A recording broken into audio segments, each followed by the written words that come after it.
In tonight's Detroit 2020 report, the focus is on jobs at this year's Mackinac Policy Conference. 7 Action News anchor Stephen Clark is live on Mackinac Island right now. And Steve, how's it going?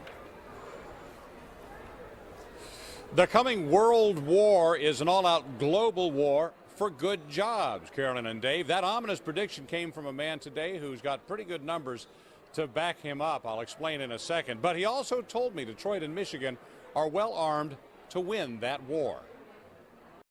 I've been CEO of Gallup. Jim Clifton runs the company that's been asking people questions for 80 years. The Gallup Poll primarily gauges Americans' opinions on their own health and well-being. What people really want is development.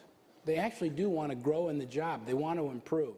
But Clifton told me today his polls have discovered only 20% of Americans feel energized by their jobs. 50% are apathetic, and 30% are downright miserable. I asked some of our analysts, I said, what are we calling them? They said, actively disengaged. And I said, why do we call them that? And only a Gallup analyst would come up with actively disengaged. They said, because they're not just miserable in their chair, they go around and they're actively miserable.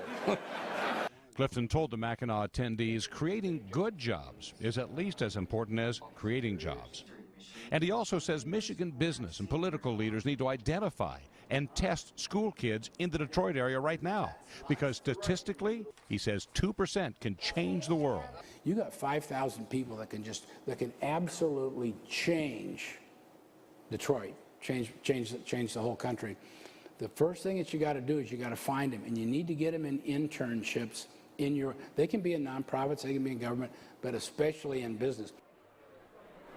So in order to try to find some of those kids that can change the world, Mayor Duggan today announced a program to put 5,000 Detroit teens to work next summer. So maybe among them are some of those that can change the world. Well, that's a wrap here for day one on Mackinac. As you see, the official stuff is finished, and, well, the unofficial party on the porch continues now. By the way, if you want to see all of the day's activities, they're on WXYZ.com, including video of me losing in foosball to Governor Rick Snyder. That should be real exciting. Thanks, Stephen.